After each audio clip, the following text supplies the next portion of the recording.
Hi guys, how are you? My name is Lauren B. I am the Untitled Tarot. Welcome in. I wanted to drop in and do a bit of a collective reading for you guys because I have the time and I have the downloads. So when in Rome, as we say, it is the beginning of a brand new month. So of course, all of your monthly readings for the zodiac signs, they are up on Vimeo. They are up in our Patreon community. My books are open for May. So if you would like a personal reading, those are available for you. The first download I want to talk about with you guys, though, is about Peter Pan, because I've been hearing Peter Pan in my head for like a week, and I've kind of been sitting on this download. I didn't really want to share it with you guys because when Peter Pan comes up, it also comes with like an accompanying grow up Peter Pan like message that comes in. And the feeling here is that like there are some of you in the collective that are experiencing like a little bit of like a failure to launch, that you know at some point like you kind of forked off of your path because you had to do some healing, you had to do some internal reflection, right? You wanted to align to a higher purpose, participate in your spirituality, like to do all of this sort of internal work in which to prepare you to community build, to find a better, healthier partner, to make different types of friends that you're in alignment with, to pursue a work or a passion or a career that feels much more purposeful and fulfilling for you. So you could go forward and like be the kind of person that like you always saw yourself being, so you could do the stuff you always saw yourself doing. It's like you did all of this work and it's like you're kind of waiting around like what's the next thing, and spirit is sort of saying like the next thing is for you to get out there and actually do it. And the sense here, to be honest with you, is like that time has sort of been like over the last year, that periodically over the last year spirit has come in and like nudged you like, hey, are you ready to put yourself out there? Hey, are you ready to like finally get this business started? Hey, are you ready to like go make some friends, go build some community, go find a new romantic partner, start building on to the next stage of your life? And there's sort of this hesitancy. It's like if you were on the playground and everybody was playing double dutch with the jump ropes and you are wanting to sort of throw yourself in the mix, but you get a little nervous, so you kind of stay on the sidelines. That's what it feels like. That's this sort of Peter Pan, a little bit of this like failure to launch. And so there's sort of this do type of energy. And as I record this, there is a robin that is sitting on a tree branch right in front of my window, and it's just staring at me like, we are waiting for you type of thing. But again, back to that Peter Pan download, it's this idea of like a fear of growing up, because oftentimes life does not always handle us gently. I don't know anyone that's had a spiritual awakening because like life was really like a soft and loving companion. Usually like the universe drags your ass like up and down the block, and people can be incredibly cruel to you, and we lose sense of who we are, and we don't really know our ass from our elbow, and then you have a breakdown.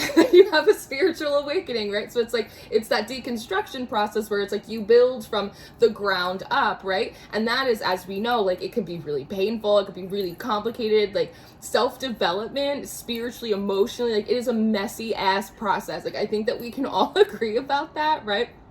But at the same time, it does sort of provide us like a safe container, because the only thing that like we really have to worry about like is ourselves, right? It's like, well, I'm doing my shadow work, or I'm connecting with my inner child, or I'm trying to understand the mysteries of life. And in that, like there's so much beauty, there's so much personal growth, but it is a safe container where we're sort of isolated from the outside world, right? Where it's like we aren't necessarily going out there and making the connections or taking those steps for yourself creatively, artistically, professionally, right? In any of that. And so it feels as though this is a process that periodically over the last year, spirit has been coming in like, hey, are you ready to like apply all of the work that you've been doing, actually put yourself out there, actually do that thing, and just sort of like double dutch, you're kind of just hanging out right outside the ropes going, any minute now, I'm just waiting for this one thing, or I'm just waiting for that. Some of these excuses, some of these conditions, right? When that gets wrapped up, or when this transit's over, or when this, or when that,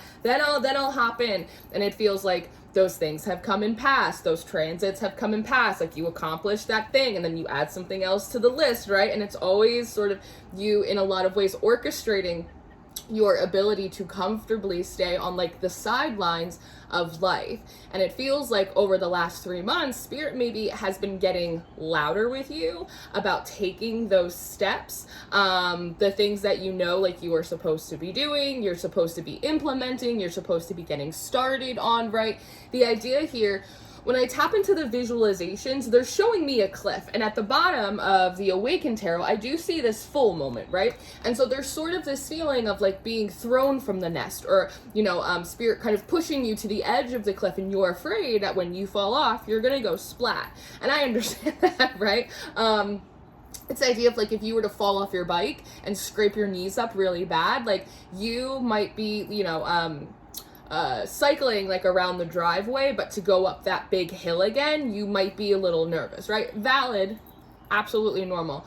But what they're showing me in my visual is that over the cliff, it actually looks like kind of like a waterfall, and the water just nice and slowly kind of just like flows down the edge of the cliff and sort of just like settles out. And there's sort of this feeling of, if I approach that business, if I go on that date, if I try and make some friends, if I start implementing this thing, it feels as though like you're gonna be stuck like white water rafting, right? Very chaotic, like really intense, like kind of holding on for dear life. But what they're actually showing me is like a lazy river. I don't know if you've ever gone to like a theme park or like Disney or like a resort, and oftentimes they will have like lazy rivers, and basically it's like you're kind of just like sitting in the tube, and like the river or the water, like it has its own momentum, and you just sort of have to be like present, and you just kind of nice and slowly make your way down the path. There's not a lot of fuss, there's not a lot of frills to it, right? And so it's this idea of sometimes when we put things off for too long, they get built up in our head as much bigger and much more dangerous and much more scary than like they actually are. But we can also like build them up in our heads to make us think that it's going to be like a lot harder and more difficult to accomplish a thing, right? Than it actually will be.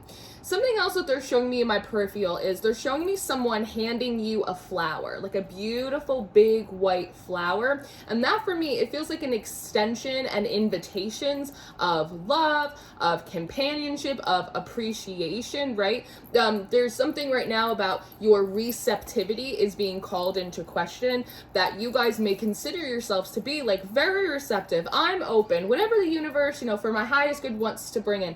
I'm very intuitive, right? Like you just think yourself to be a very receptive, intuitive person. But in reality, like when opportunities are extended to you, when invitations come your way, when people maybe express like interest in your company or in your services, like whatever it is like that you do, like there actually is a level where you're not very receptive, where you actually might be like a little bit defensive, maybe even a little bit like suspicious or skeptical.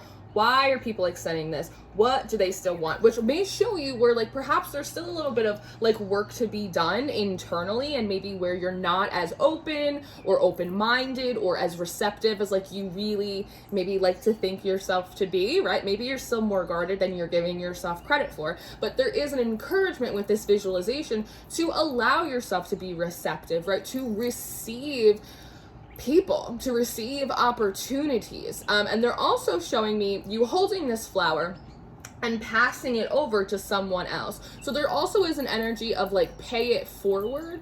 I think that, and it's not gonna be for everyone, but I do think that for a lot of the collective, the idea of boundaries, right? It's similar to inner child work. Like the collective as a whole has been doing a lot of this like inner child work and reconnecting with it, which has been so beautiful. But there's a sense that for a lot of you, the inner child has almost gotten a little bit is starting to overpower the other aspects of you, because while the inner child taps you into so much of the magic of life, a child cannot run an adult's life. And so the inner child sort of being in the driver's seat at times, again, can prevent you from taking like the necessary like evolutionary steps that are important, right? It's very similar But this idea of boundaries, that probably before you got in your self-healing journey, you started your spiritual journey, you probably didn't have any boundaries because nobody taught us in the 90s how to build them, right?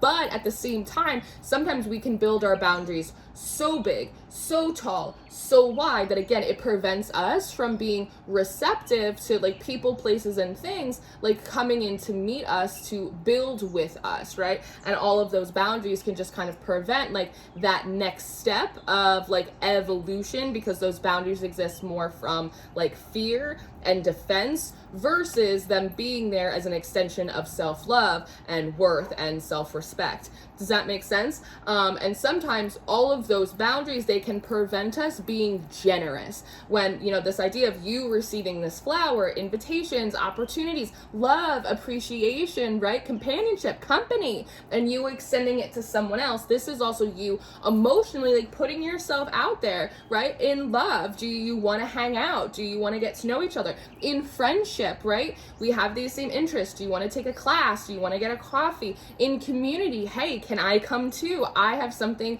to say. I would love to participate in this, right? It's that paying it forward that sometimes our boundaries get built so high that we pay a little bit too much attention to the energy exchange, and that can prevent us from being as open or as generous to other people, and we really should be. I do think that in a lot of ways, we are the change that we want to see in the world, right? And oftentimes, like, it begins with us. It begins with us lowering our defenses, connecting with each other authentically and emotionally, right? Like, really sincerely, like, trying to understand one another from a common place, to be generous to one another, to be kind, to extend that invitation, right? Even if it feels sort of like awkward, to allow yourself to accept opportunities and invitations, even though, again, it might feel a little bit awkward to put yourself out there. And again, a lot of that comes from like the inner child. Hey, do you want to eat lunch with me? Like, hey, do you want to come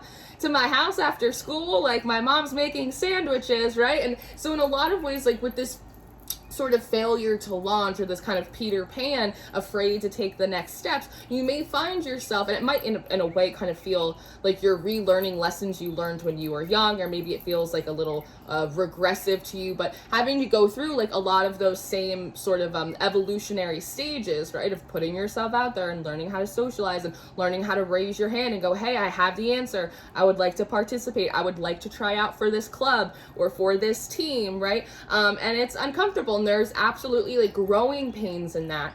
But again, these are just things that are worth considering. That is it time for you to start applying all of this internal work that you have done into building new relationships, right, with family, friends, romantic partners? Like, is it time for you to apply all of this personal development to your creative, passionate, professional life? Are you as receptive as you think you are? Are you as welcoming and as generous to others and with others as you perceive yourself to be? And in this visual, when I see the other person grab the flower, I see them hold it and I see them smell it. That stop and smell the roses type of energy. And so there's also kind of a level here of like appreciation, and like being very present where you are, finding those quiet little moments where life is very sweet and sort of uncomplicated.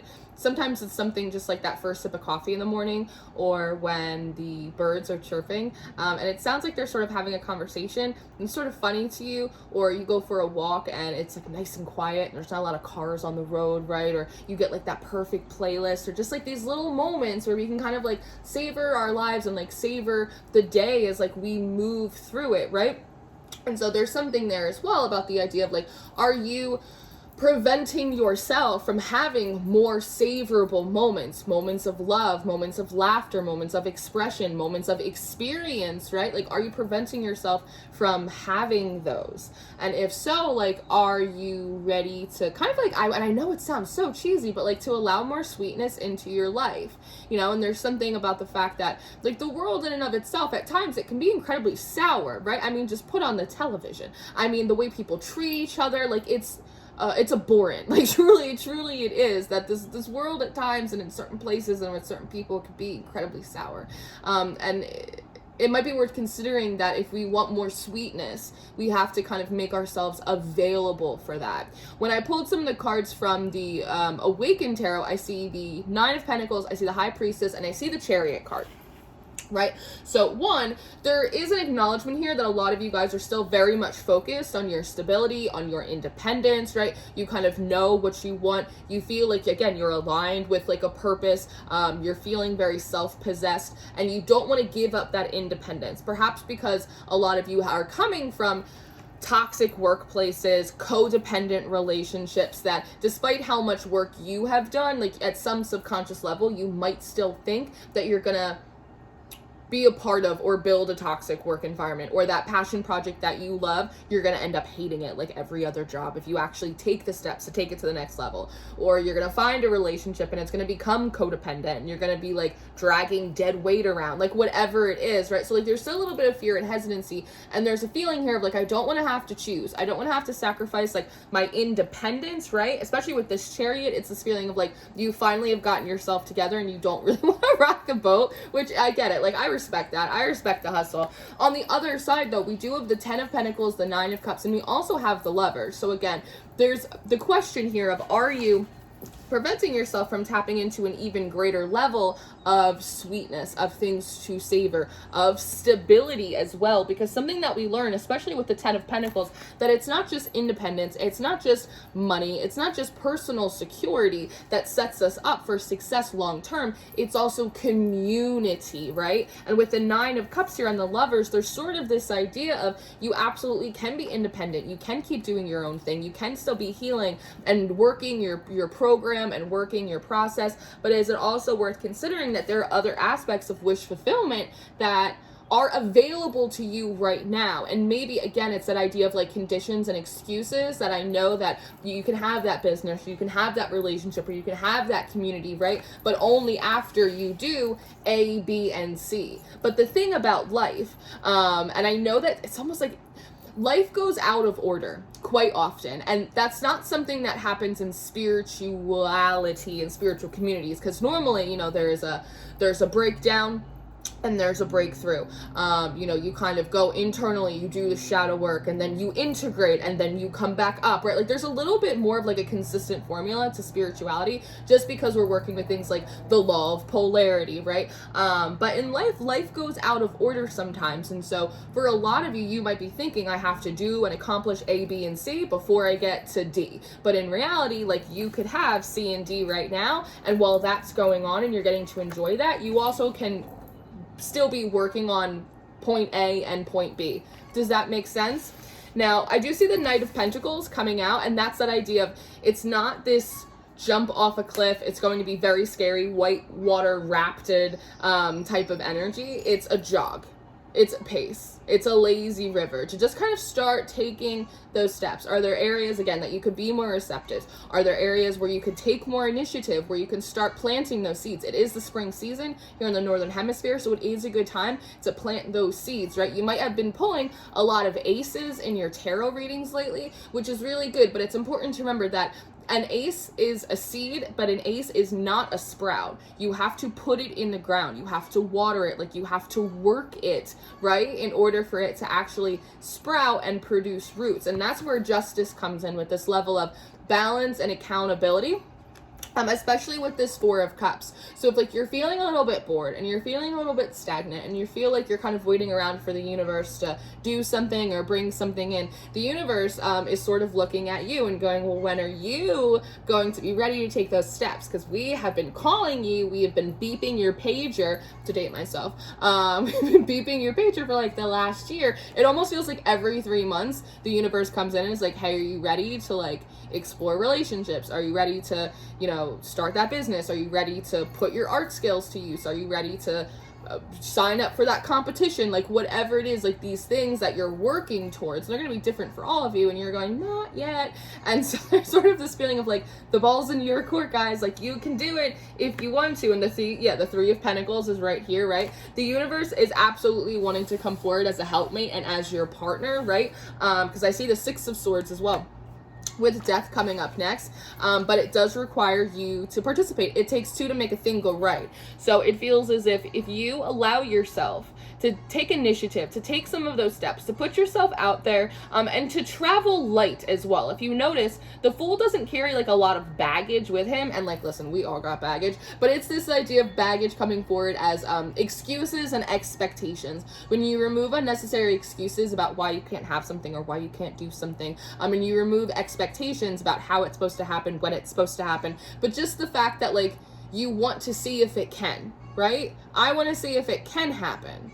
And so I'm going to put myself out there. The universe comes in very quickly to sort of like help you to begin constructing it. And like I said, right, it's not the white water rapids. You're moving out of these chaotic waters, and instead you're moving into the lazy river, i.e. that when you're operating in like divine alignment, or you're kind of just in flow, like a fish, right? You're going down the stream in the same way that the water is running. It takes a lot less effort, right? You don't have to sit here and paddle yourself to the next place, because you're already in the flow of energy, and it just naturally sort of pushes you along. With death here, like into transformation, into things shifting for you. And a lot of it depends on your approach. When we look at the death card at the bottom, there's all these different approaches to death, right? And so in a lot of ways, you kind of you might feel like this maiden, but you might want to come forward a little bit like this pope or this bishop, going, you know what? Change is scary. Putting yourself out there is scary. Actually taking the steps to start your website, start your business, start that class, go back to school,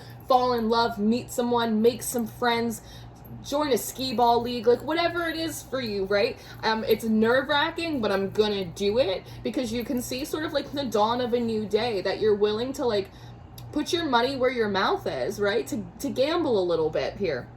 And then you have temperance come out to sort of balance the scales, right? And the thing here is like the scales can't be balanced in your life unless like you step on the scales. It's kind of what I want to say.